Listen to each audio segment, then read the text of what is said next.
Welcome to another episode of the Life of Elvis podcast. I'm your host Elvis, and today with me is Tim Lodgen, who is a former U.S. Marine, a mental health and addiction advocate, and a speaker.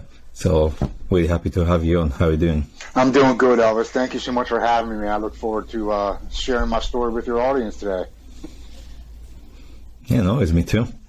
So, tell us about yourself. What's your story? So, I grew up here in Baltimore, Maryland, in the U.S., and I came from a pretty normal family. My father was a police officer. My mother, actually, growing up, was a professional bodybuilder. So that's a little uncommon, but there was no drugs and alcohol in my house. There was no beer in the refrigerator. There was no liquor in the cabinet. I maybe have seen my mom drink beer like 5 times in my entire life, and she's 73, so it's not like I was around it at all. My dad would occasionally have a drink or two at a family function or a holiday event, but again, I never saw my father drunk. There was no alcoholism in my immediate family. Now, at the age of 6, in my first grade, my father and mother did get a divorce. And I'm mentioning that because it affected me for a very long time in my life, probably up until my 40s. Because I looked at it as, I have a brother who is almost 11 years older than me. So here I am in first grade, and my brother is almost a senior in high school. And to me, I would always ask, well, why did he leave when I was such a young boy? Was there anything that I did wrong? Did I not listen?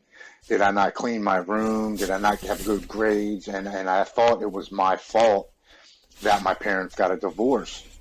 And, my father really didn't show much interest in me. He would call and say, hey, pack your bags, I'm coming to pick you up.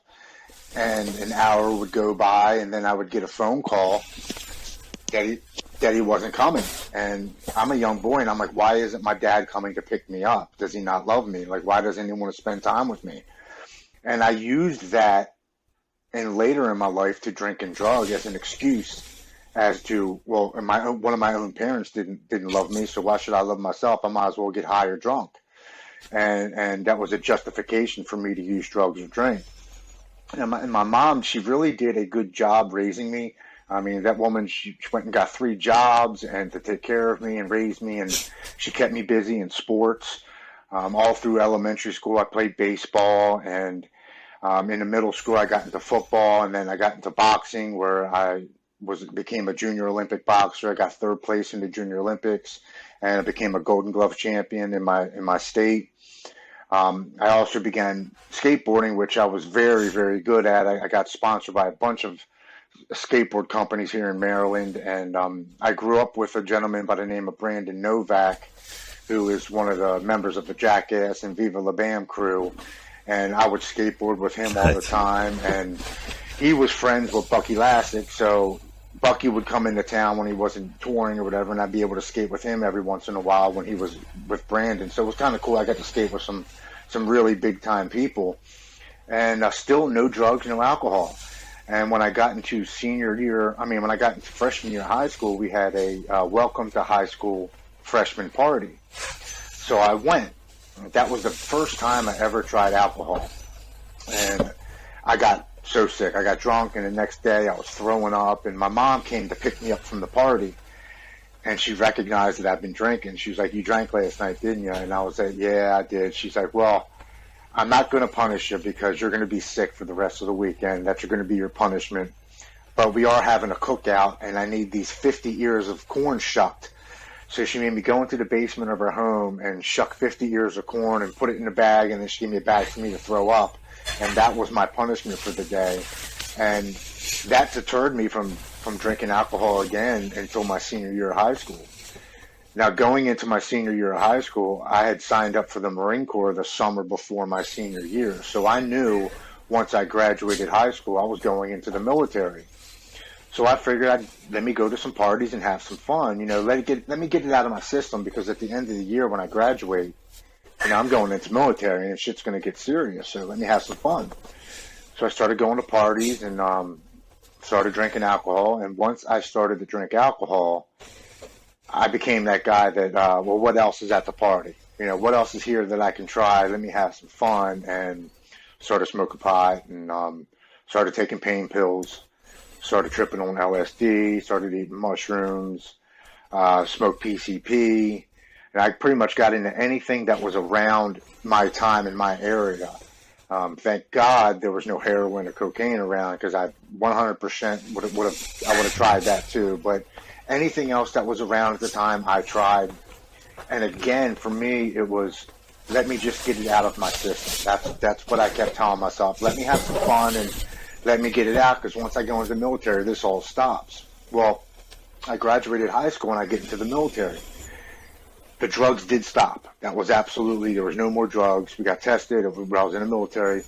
But once I graduated boot camp and we got stationed at North Carolina in Camp Lejeune, when we got off at 4 o'clock, a bunch of us would leave the base and go to the bars and the strip clubs. And the bars and strip clubs around the base, they would serve us underage, 18, 19, 20 years old, because our drinking age is 21 here. And the only stipulation was you couldn't stand at the bar holding your drink. You had to take a drink and sit it down at the bar, just in case the police or any type of authority would walk in. They couldn't pinpoint, oh, you're drinking a beer underage, but they would serve us all night long. And as young men, we see our same sergeants that we're training with at the bars, late 20s, early 30s. And they would just tell us, don't get arrested, don't get in fights, and make sure you're up at 4 o'clock in the morning to go running. Other than that, have a good time. They weren't trying to deter us from drinking. It was kind of like, you're allowed to drink as long as you're still able to perform your duties the next day. So they didn't ever try to tell us, you shouldn't be drinking, you guys are underage. It was almost like a badge of honor. How much can you drink and how much can you get up the next day and still perform what they're asking you to do? So that's what we did, and it was kind of like, well, it was almost expected of us. This is what we do. We're young men. We train hard. We party hard. And that lasted through my entire time in the Marine Corps. And coming to the end of my enlistment, my unit got taken to Somalia. Now, it was not during wartime. I'm not a combat veteran, but we were there, and we were training, and I got to see what the ramifications of war did to a third world country and its people, and that had a huge effect on me. It really did. And when I got back into the States, I had about 3 months left until my enlistment was over, and I get out and I come home, and I moved back in with my mom. I'm 20 years old. I moved back in with my mom, and the first month was great. I didn't have to get up at 4 o'clock. I didn't have to have my hair cut. I didn't have to shave. I didn't have to put on my uniform. I had to say yes, sir, no, ma'am. Like, it was kind of like a relief. I'm home. I get to relax.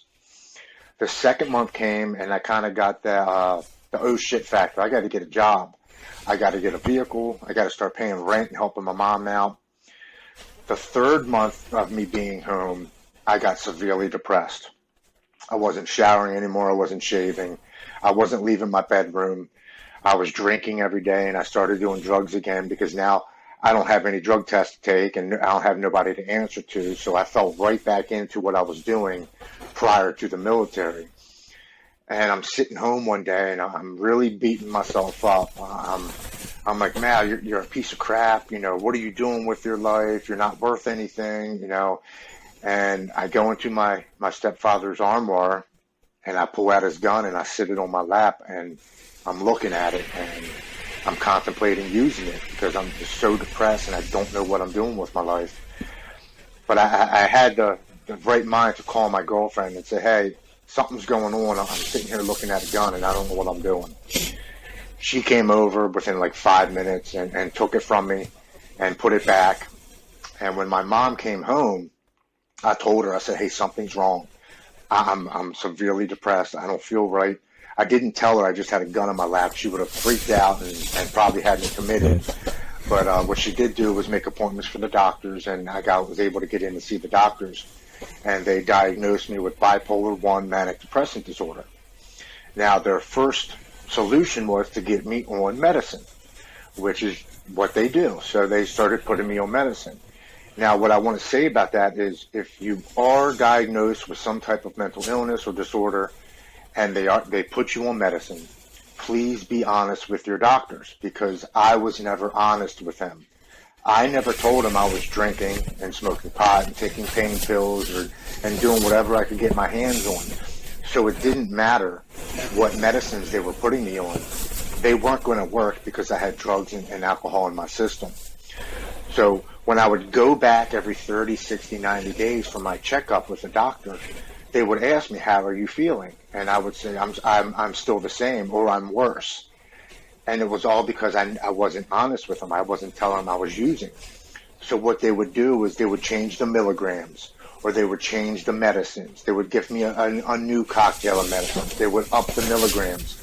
And this went on from the age of 20 years old all the way up until the age of 44, for 24 years until I got into rehab. I would go on and off of medicines. I would change medicines. I would change milligrams. Nothing ever seemed to work. And it's all due to the fact that I was using drugs and drinking alcohol. So it didn't matter what medicines they were putting me on. None of them were going to work because of the drugs and the alcohol. So I come home and I'm going through all that. I break up with my girlfriend and I meet my wife, whom I actually grew up with in the same neighborhood. And we get together. We move in together. We buy a house.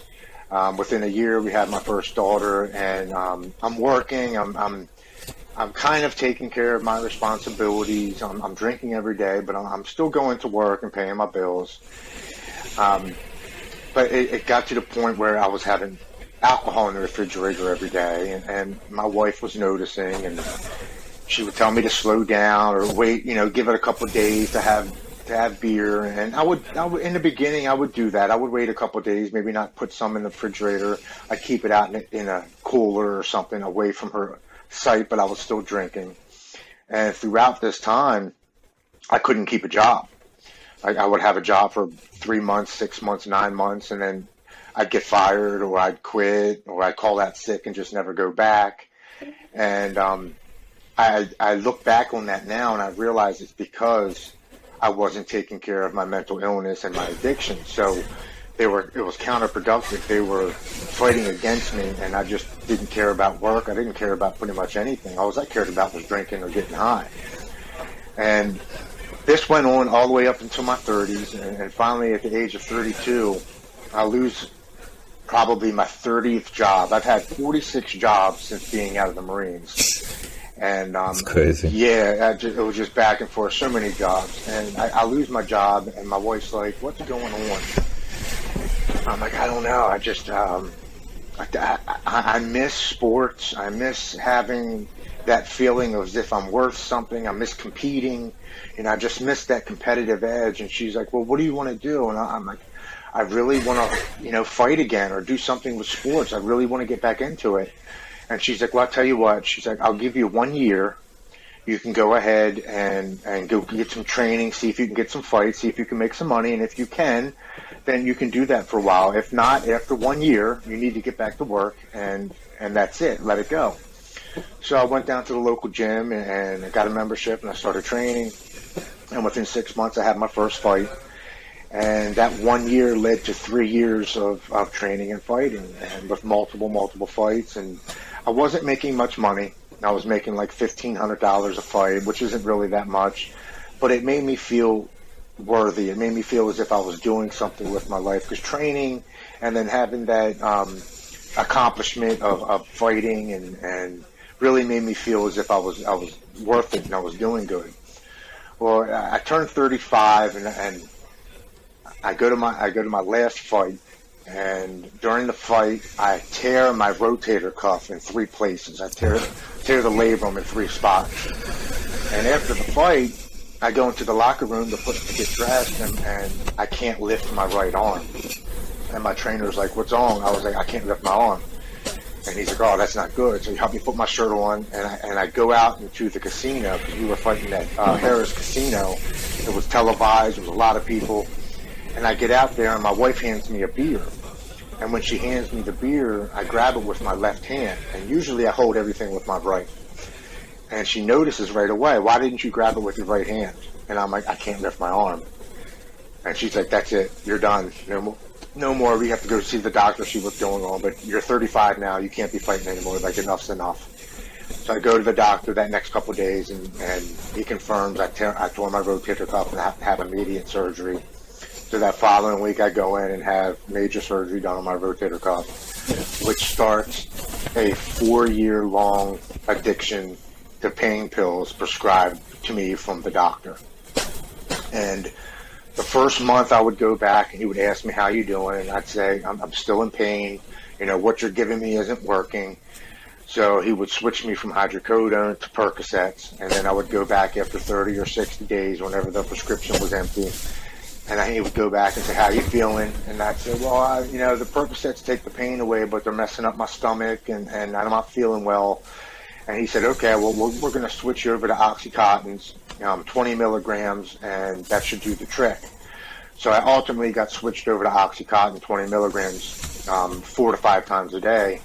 And at this point, I'm drinking a 12-pack of beer, and I'm not taking 4 or 5 a day. I'm taking, 3 every 4 hours. And I'm running through my prescription halfway through the month and having to call my buddies out on the street to go get me pain pills to hold me over until the doctor fills my prescription. And this goes on for 4 years. So I'm taking 8 to 10 20 milligram oxys a day. I'm drinking a 12-pack of beer, and I'm smoking about a quarter of pot every single day. And it gets to the point where I get scared to the fact of how much pain pills I'm eating and how much I'm drinking. And I'm sitting on the edge of my bed one day, and I'm like, man, this is how people die. Like, I'm going to take this pain pill, and I'm going to drink this beer, and there's a possibility I won't wake up tomorrow morning because I'm going to overdose, and this is how people die. And my addiction steps in and says, well, if you're going to die this way, then we're going to do it ourselves. And I reach over to my nightstand, and I grab my pill bottle, and I open it up, and I dump it out on my hand, and I count them. I have 18 20 milligram oxys, and I put all 18 of them in my mouth, and I go out into the living room, and I drink a 12-pack of beer within like an hour, and I go into my bed, and I lay in the bed, and I say, God, please don't let me wake up, because I don't know how to stop taking these pain pills, and I just want the pain to go away. I don't want to live this way anymore. And I pass out, and the next day I wake up like 16 hours later, and I wake up and I'm like, holy shit, I'm alive. Like, what the hell? Like, what's going on? Why am I here? And I get up and I go into the bathroom, and I have my refill sitting on the counter in the bathroom, and I open it up, and I take the whole refill and I dump it down the toilet, and I flush the toilet. And I remember looking into the mirror and telling myself, I don't care how bad this gets, we're never taking pain medicine again. And for the next 10 days, I was probably the sickest I have ever been in my entire life, going through massive withdrawals from opioids, the sweats, the jitters, the coughs, the insomnia, the night terrors, the racing thoughts, panic attacks, going to the bathroom, throwing up, for 10 days. But every day when I went into the bathroom to throw up or get sick, I would look into the mirror and say, remember this feeling, we're never going through this again. And ultimately I was able to stop taking pain medicine on my own. I never went back to the doctor, and I was able to stop. But those 10 days were completely the worst 10 days I think I've ever gone through in my entire life. But I wasn't able to stop drinking. I was still drinking every single day and smoking pot. I was able to stop the pain pills, but now I'm missing something, because I'm used to taking pain pills and drinking and smoking pot, and now the pain pills are gone. So I'm sitting at home, and I'm like, man, I need to go take a ride and kind of like just get my thoughts together. So I get in my truck, and I go and I drive through this reservoir we have down here where people go and they go hiking and ride their bikes and walk their dogs and go fishing. And I'm driving through the park, and I get to this tree where my senior year of high school, my best friend lost control of his car and hit the tree, and unfortunately lost his life at the age of 18 in 1996.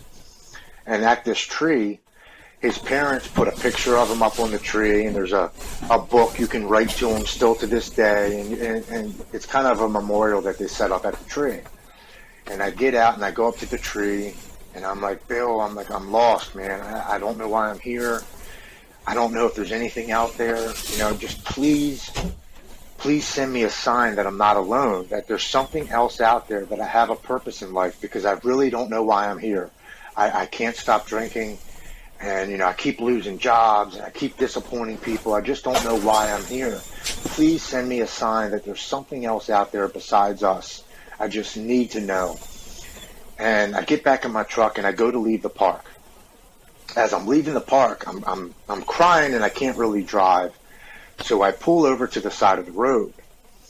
Now, instead of pulling over on the right side of traffic where I'm driving out, I pull over on the left-hand side of the road facing oncoming traffic. And I sit there for about 10 minutes, and I'm just crying and just, I'm really kind of lost. And this car pulls up, and he pulls up in front of me, and we're facing each other because I'm on the wrong side of the road.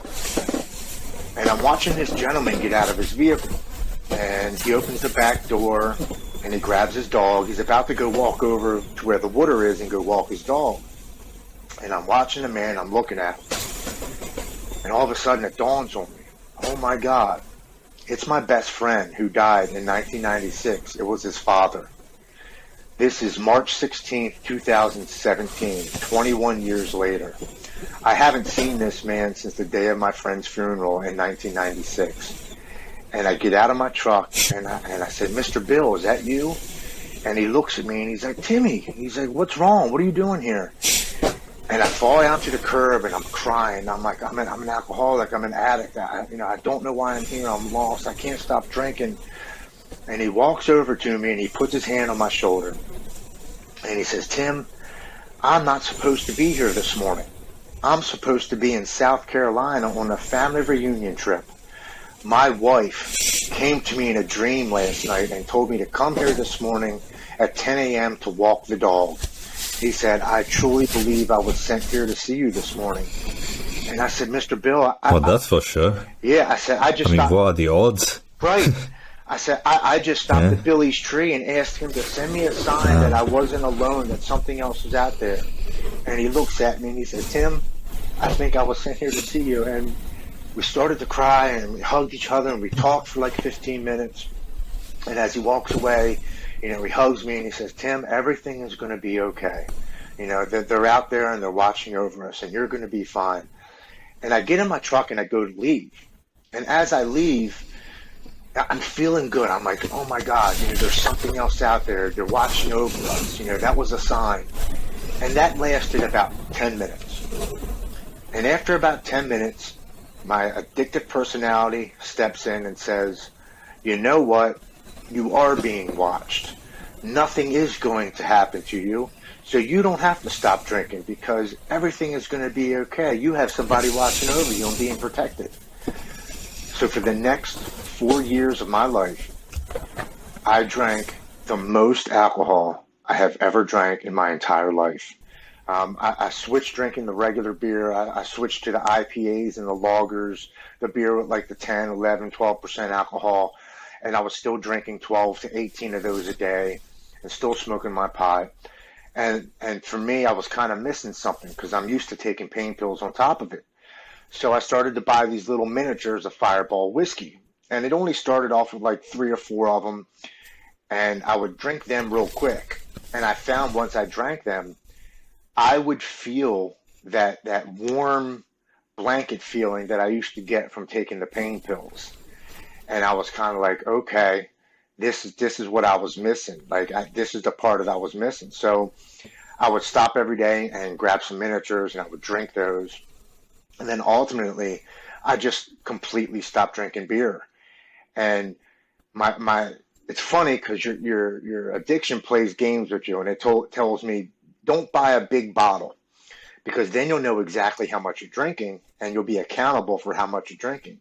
Just buy the little miniatures because I could drink them and throw them away or hide them and forget exactly how much I was drinking.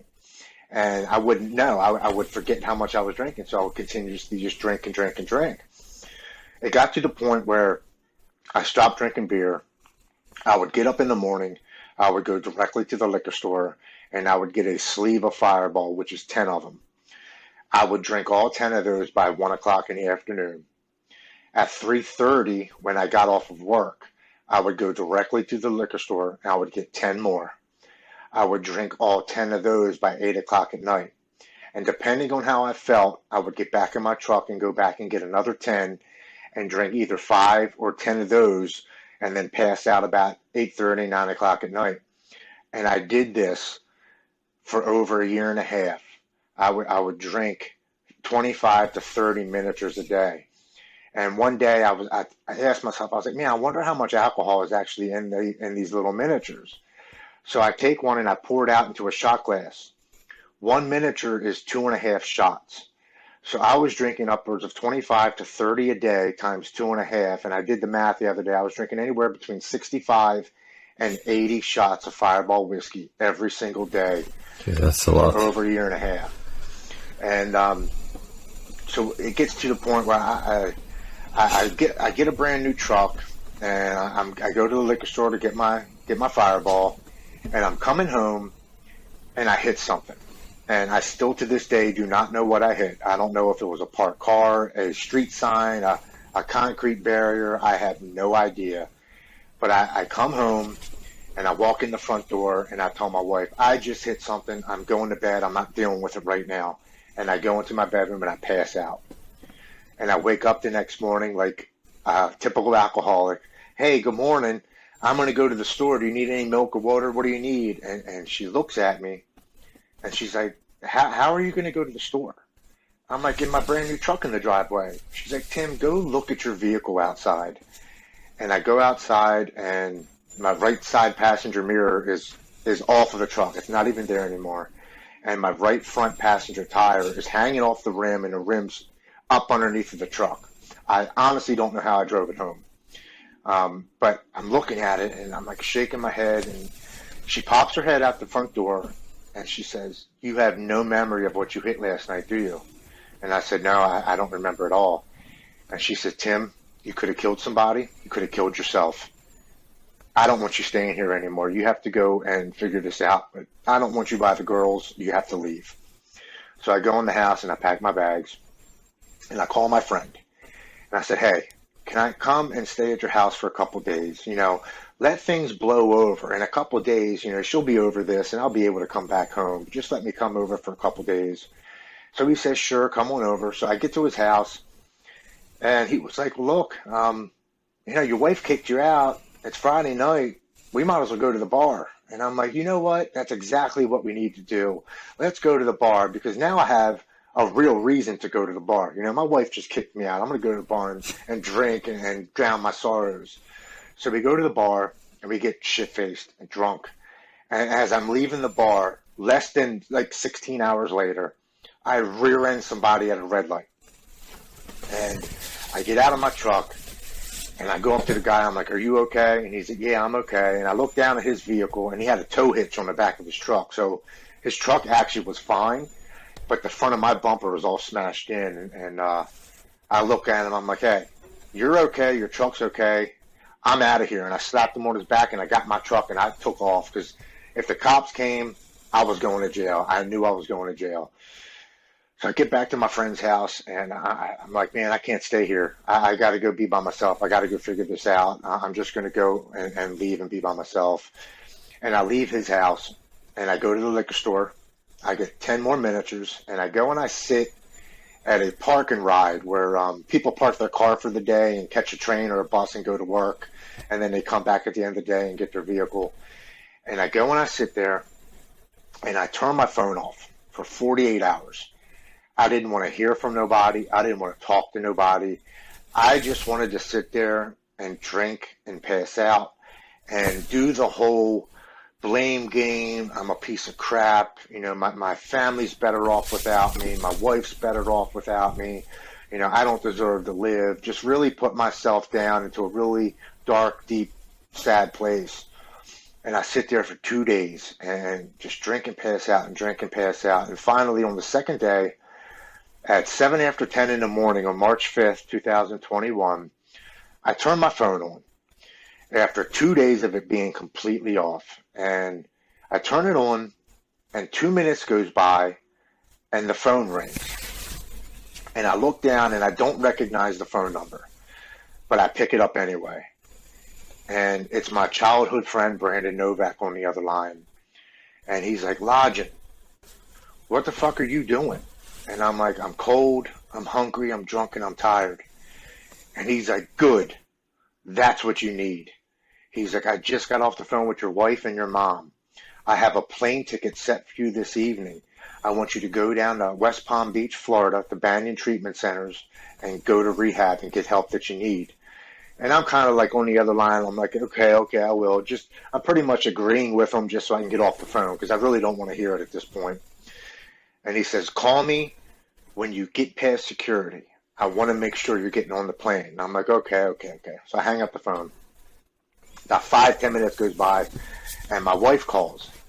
And she says, where are you? I was like, I'm in my truck. I'm in a parking lot. And she says, I just got off the phone with Brandon. Can you please come home and take a shower, pack your bags, try to eat something, and take a nap? Because I had about 4 hours for the plane left. So I said, okay. So I go home, I take a shower, I pack my bags. And I couldn't eat, and I couldn't take a nap. I'm going through like panic mode. My mind's racing. I'm having anxiety. I'm just thinking, how in the hell did my life get this bad to I have to go to rehab? How long am I going for? Is it 30 days? Is it 60 days? Is it 6 months? I don't know how long I'm going for. I can't believe my life got this bad to I got to go to rehab. And I'm sitting on my bed, and my addiction one last time steps in and tries to take my life. And it grabs me by the hand and says, come with me. And it walks me to the basement of my home. And it throws a rope around my neck. And it stands me up on a bucket. And it tells me to end my life. It tells me to end the pain. And I listen. And I go to the basement of my home. And I throw a rope around my neck. And I stand up on a bucket. And I'm crying. And I think about a minute, maybe two goes by. And my wife realizes I'm not in the bedroom. And she comes looking for me. And she finds me in the basement of her home, standing on a bucket with a rope around my neck. And she looks at me. And she says, what are you doing? And I just say, I want the pain to stop. I can't do this anymore. I just want the pain to stop, and I don't know how. And she looks at me and she says, Tim, do you know what this would do to your little girls? Please get down and get on that plane. Get on that plane tonight. Everything is going to be okay. Just please get down. I wait a couple seconds, and I get down, and I fall to the floor, and I start crying. And I get up, and I go upstairs, and I call my friend. And I say, hey, I got to get on that plane tonight, man. If I don't get on, my addiction's going to kill me. And all he says is, I'm proud of you. I love you. Call me when you pass security. And I'm like, okay. So a couple hours goes by. My mom comes and picks me up and drives me to the airport. And I get past security, and I call my friend. I'm like, hey, I got about 35 minutes for the plane leaves. I just wanted you to know I'm past security, and I'm waiting for them to call me to board, and I'm getting on the plane. And he just says, I'm proud of you. I love you. You're about to get back everything that you've lost times 10. And he hangs up the phone. As I go to sit down in the seat, waiting for them to board the plane, as I sit down in this chair, I get this overwhelming feeling that comes over my entire body. It was a warm blanket feeling that I had never felt in my life, that no drugs or alcohol ever gave me. At the exact same time that I had this feeling, my panic went away, my worry, my doubt, my anxiety, my fear, everything that was holding me back felt as if it just left my body, and I feel and hear this warm, comforting woman's voice in my head. And she simply says, everything is going to be okay. It was at that exact moment that I knew, after 27 years of battling my mental illness and addiction, that I was right where I needed to be at the exact moment of my life. And I get on that plane and I go to rehab, and I truly believe I had a spiritual experience at that airport, because when I got to rehab, my mindset had changed. I was ready to get the help that I needed. I was willing to do all the work that they asked me to do. I was willing to share my story.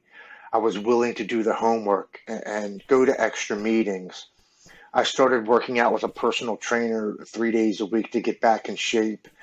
I changed my diet. I started journaling and doing homework. I changed all aspects of my life, mentally, spiritually, and physically. I was ready to be a new person. And I'm saying that because so many people go into rehab because they're court ordered, or because their family members think they should go, or because their loved ones, or like their wife or their husband says, enough is enough, you got to go or else I'm leaving you. They have ultimatums. When you go to rehab and it's your decision and you are ready to go, that's when the miracle happens. That's when it actually takes place and the transformation of your life changes. You know, when I got to rehab and they took all the tests, the doctors took all my blood and everything, and they called me into the office, and he's like, he looks at me, he's like, how old are you? I'm like, I'm 44.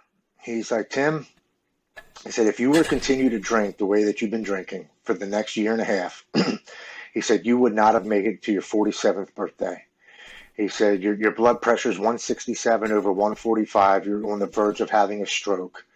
Your liver and kidneys are 4 times what they're supposed to be.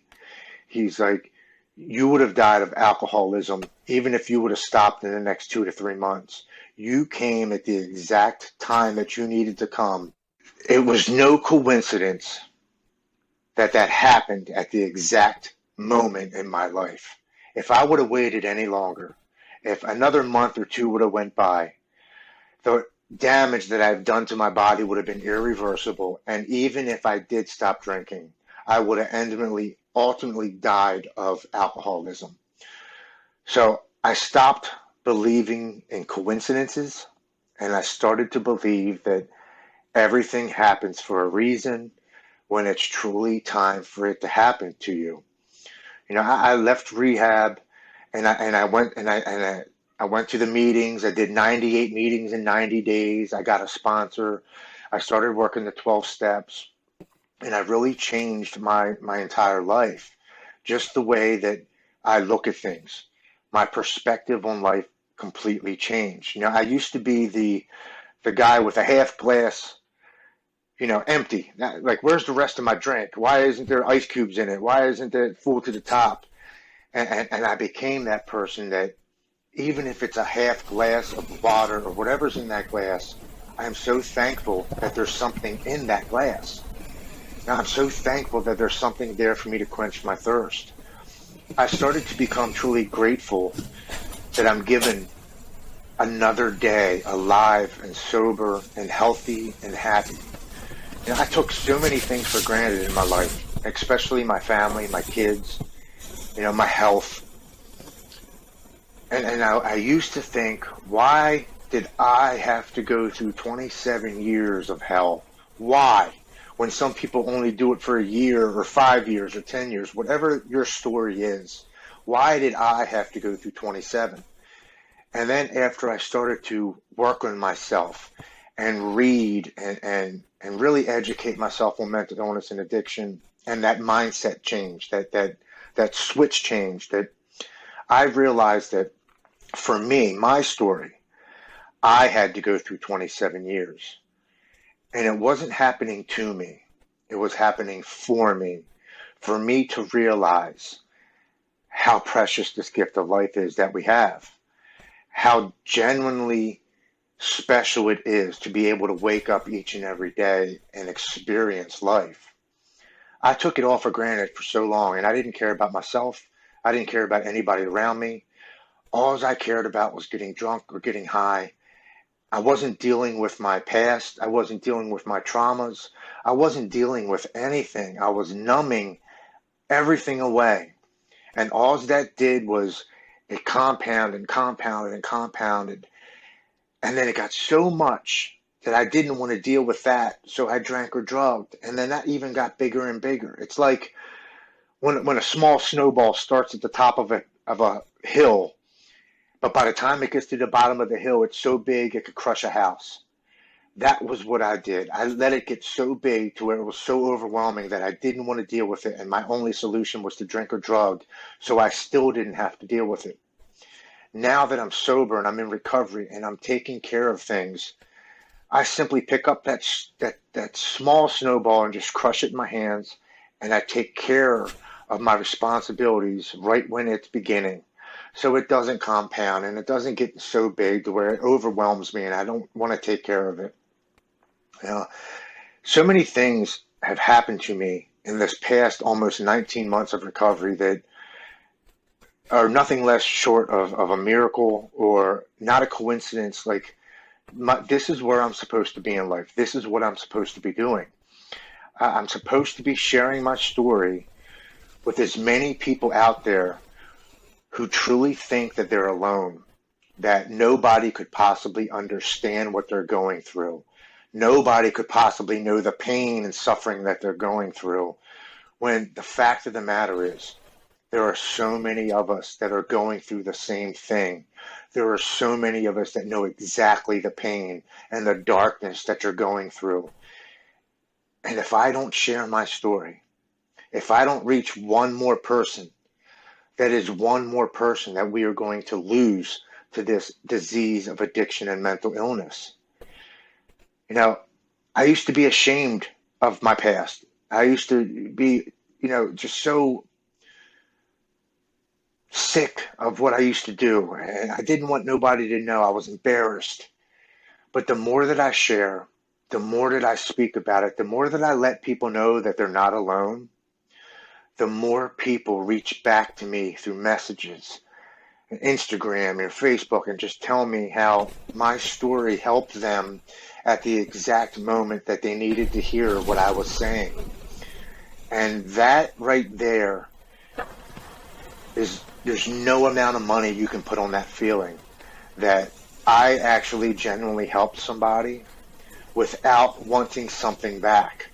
I'm genuinely doing it because I feel as if this is something that I have to do.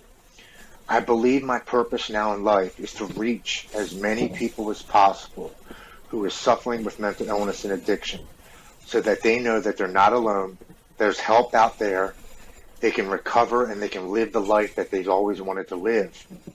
And that's truly what I believe I want to do with the rest of my life.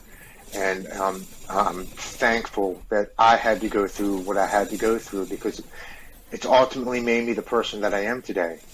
And I have no regrets that it took so long, because I understand now that that's what I had to go through. Other people don't have to go through what I went through. But at the end result is, if we've learned from what we had to go through, if we can take that and change that into something positive, something to where we can help others, then what we did go through was not in vain. And it wasn't just for us to suffer. It was for us to grow and become somebody that we were always meant to be. Speaking to you right now, this is my 64th podcast in a year. Friday, I leave for California. I'm going to California for 4 days to speak in front of 300 veterans, fire department, police, and paramedics about mental health and addiction. I would have never got this opportunity if I was drinking and drugging. The fact that I have this opportunity to share my story and hopefully reach one more person, the gift of this new life just keeps giving it to me and giving and giving, and I have to give it back. I have to give back what was so easily and freely given to me, which is this gift of sobriety and recovery and a new way of life. And meeting people like yourself and being able to come onto a podcast and share my story, I'm truly blessed to be able to do so. And I thank you so much for having a podcast to allow me to come on to reach your audience as well. Because we never know who's listening at the time that this airs. We never know who's in that deep, dark place. Yeah, exactly. You know, so what I might say or what you might say might help those people that day. And I thank you for allowing me to come on and share my story. And I'm just going to continue to do this as much as I can without wanting anything back. And to be honest with you, that is such a great feeling that I'm doing something and not expecting something back, when for so long I would do something and want something back or expect something back. And to know I'm doing something right, you know, in here, and it's helping people, man, that feeling is just so incredible, and I'm so grateful to be alive, and I'm going to continue to share my story with as many people as possible. Well, thanks for sharing, and I can't even imagine how much work it must have taken to be able to speak about it so openly like this. I mean, honestly, thank you for sharing all this. I'm really happy that we met. Yeah. You know, I'm pretty sure that my viewers are going to get a lot out of this, podcast. And man, it was really intense listening to this stuff. So I didn't want to interrupt you. Just want you, to tell the entire story.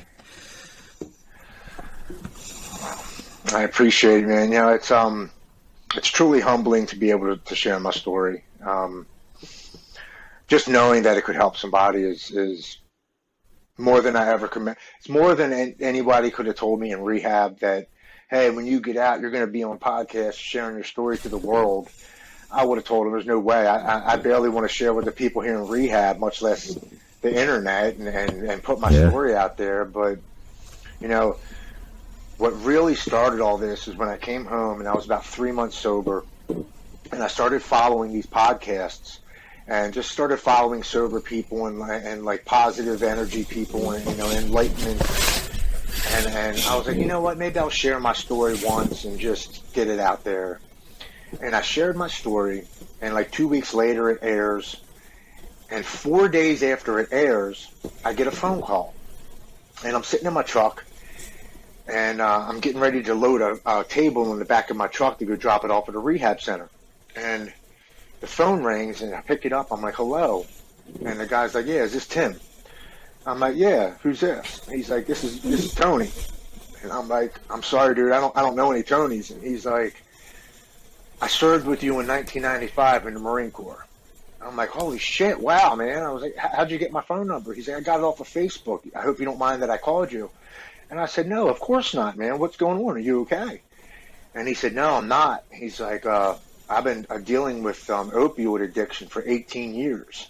He's like, I've lost jobs. I've lost, I'm on my second marriage. He's like, my kids. He goes, I've lost everything. He said, but I had to contact you because 4 days ago I listened to your podcast. He's like, and I live in Ohio.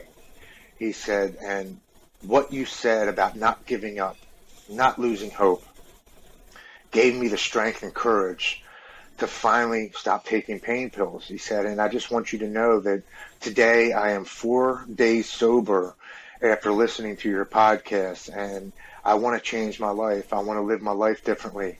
He said, and I wanted to call you and directly thank you for doing that podcast, because without listening to what you had to say, I never would have thought I could do it.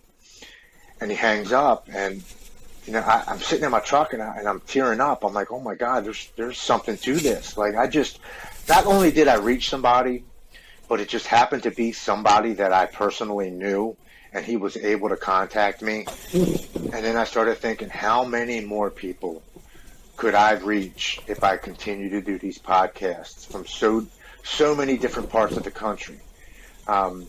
So many parts of the world. If I could just get on these podcasts and share, how many more people could I reach?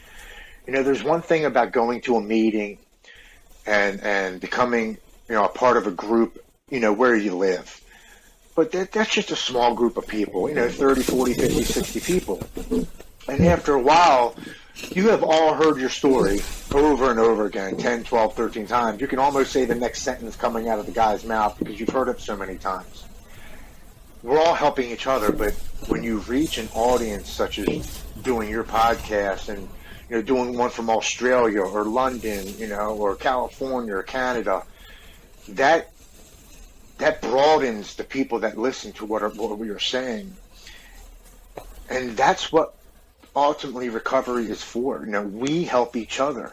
So the more we can help each other, the more each other can help more people. And it's a domino effect that's just continuing and continuing and continuing. Yeah, that's the thing these days. When I was starting this podcast, I could have been like, oh, there's plenty of podcasts doing the same thing. There's no reason for me to do the same thing. But the thing is, even if you do a YouTube channel, Instagram, whatever, podcast, and it's the same topic as many others do, you still might reach certain people those other people won't. You give something personal into it, which makes it worthwhile, really. I mean, even I had something similar, like no less profound as your friend calling you from Ohio, but also a few people which I was just randomly talking to them, some people I knew from the UK or otherwise, and I never saw any comment, any like, or anything from them on social media when I was posting my podcast or my book and stuff. And suddenly it just came into a conversation like, hey, I read your book, or I'm listening to your podcast and it's really good, I'm really enjoying it, I learned a lot from it. And I'm like, Jesus, I didn't even know that was happening, So it's definitely worthwhile putting yourself out there and making a difference. Even if it's just a few people, it's still a big difference. And that's what it is, man. There's so many people that are caught up in their own life and what's going on that, unfortunately, most people just have blinders on and only worry about themselves. But, man, how much better would this world be if we all just started helping each other? It would ultimately be that whole peace on earth kind of thing if everybody helped each other and cared about each other and looked out after each other. That's almost a fictional thing. I don't think that's ever going to happen. But man, what a great world it would be if we all started caring for each other and helping each other out. Well, you surely can improve things.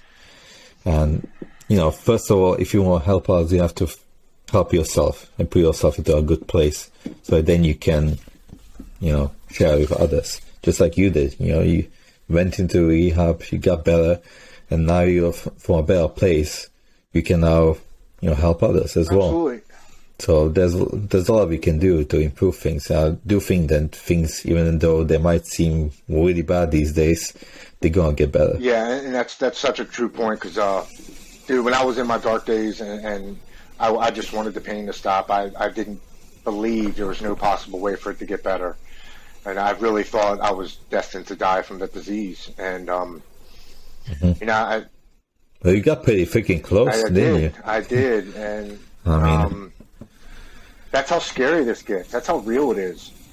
Unfortunately, there's some people that don't have anybody to talk to, and they get to that point where that's the only decision that they think is possible, and unfortunately, they go through with it, and they ultimately leave everybody that's left, their loved ones, their friends and family, all asking that one question: what could have I done to help them?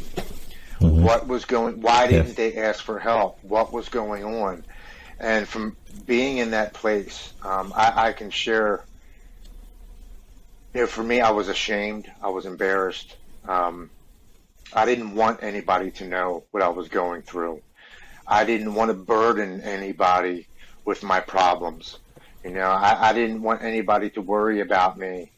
All me. I didn't, it was all just about me. And when you finally work on yourself and you start to realize, it's so much easier just to let things go and to talk about it and to ask for help and to share your story. It's funny. I talked about this on my last podcast about us men in general.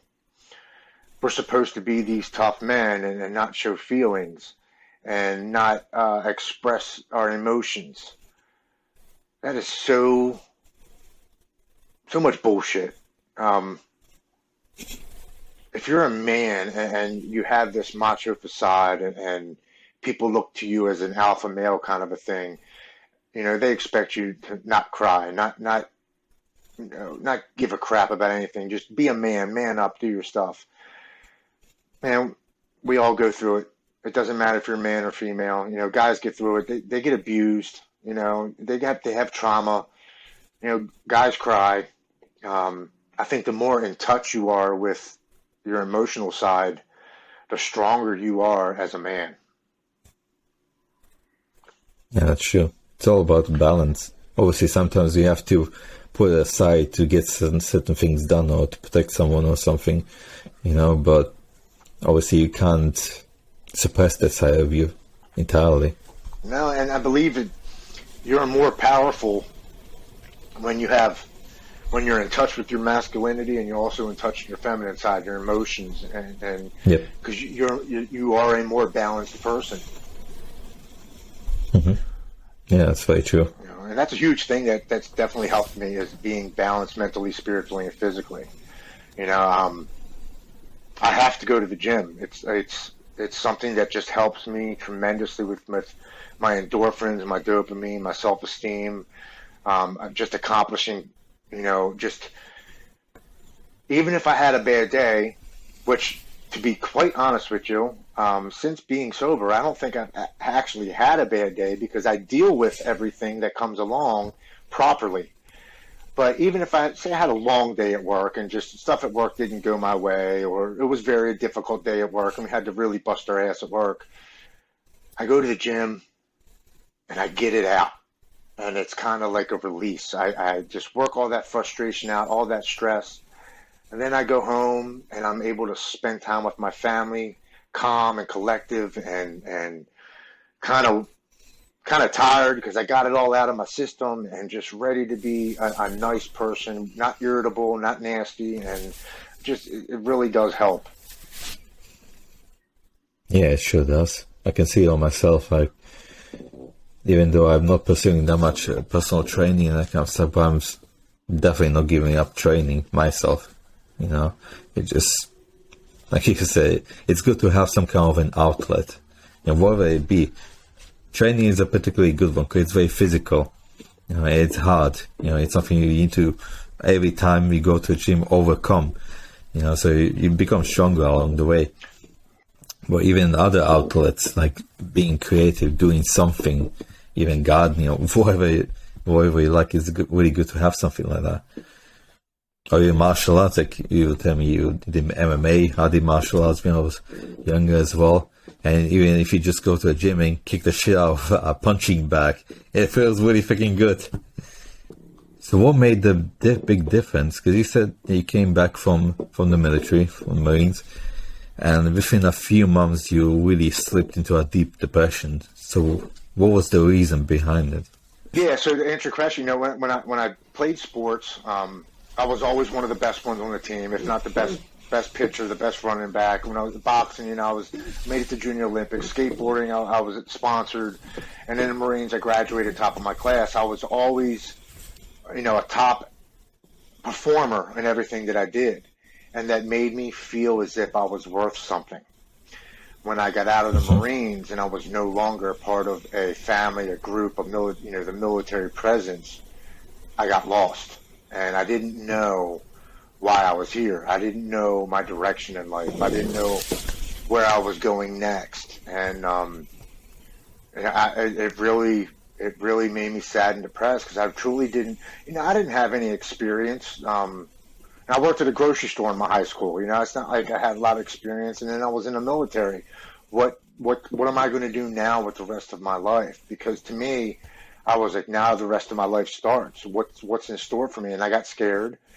and I got complacent, and it really, with having bipolar and not dealing with it, your emotions are not normal. You're way up here or you're way down here, and when you get way down there in the dumps, it's not normal, and it lasts twice as long as as a normal, sad feeling, as a normal depressed feeling, and that's really what I believe. I got lost. I didn't know my purpose. I didn't know why I was here. I didn't know what was in store for me, and I didn't know my next step in life. And that really brought me down. I was missing that feeling of importance that I've always had throughout my teenage years and my young adulthood, that I was a part of something, and it was meaningful. And now that was all gone, and I truly didn't know my next step in life, and I felt lost. And that's something a lot of people go through these days. I would say even probably more men than females. Is the lack of meaning in life, Right, yeah, Because if you don't have a good reason to get up in the morning, if you feel like what's the freaking point, then you're not gonna be in a good place by no means. Right, and that's even today with anybody who goes to a job that they hate every day, and they dread getting up in the morning, but they know they have to pay their bills, and they're just kind of like on autopilot, and they can't wait till Friday comes because they hate their life. I don't look at that. I get to go to work. I get to make money to pay my bills. I get to have money to feed my children and to keep the lights on. But then again, I also get to do these podcasts, which give me purpose and meaning in life. And I know that now, and it has shifted my mindset to know that what I'm doing now has purpose, and I'm reaching people that need to hear it. And I don't think I'll ever be lost again, because just knowing that I'm helping people every single day for the right cause and not expecting anything back is just amazing. Yeah, man. Like I said, there's way too many people, like you were saying, who are stuck in a 9-to-5 job, which they don't see any, big reason to be there in the first place. And I was also in a place where I was working in the UK in some warehouses where, also 5 days a week, 9 to 5, or more or less. I just didn't see no end, and that's a really bad place. But fortunately for me, back then I got my sight on becoming a fitness trainer. So I had some kind of a focus, something that's going to get me eventually out of that. But if you don't have that, then man, you better start looking for something. Well, it's my wife. She's only had 2 jobs her entire life, and she's been at this company I think now going on like 14 or 15 years. And she'll come home every once in a while and be like, "Man, I hate my boss, or I hate my job." I'm like, "Well, why don't you look for something different?" She's like, "Because I have to work. I have to do this. We have to keep the lights on. We have to pay bills." And it hurts me to know that what she's doing, she's not passionate about. She's not that, I gotta tell you, if you find something in life that you're passionate about and you make money at it, you are truly one of the lucky people. Not too many people get to experience that. But to just be okay with the everyday life just because you have to do it, that doesn't put you in a very good mindset, emotionally, physically, mentally. So I'm truly glad I get to come on these podcasts, and there are people like yourself that have these podcasts so I can share it, because this is therapy for me as well. I get to speak to you. You get to ask me questions. I get to dig deeper into my problems and my past. And every time I speak and talk to somebody, it just helps me more and more and more. Yeah. It's like you were talking about the snowball effect.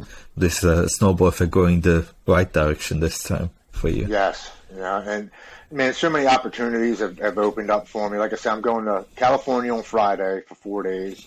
Next month, I'm going to Las Vegas.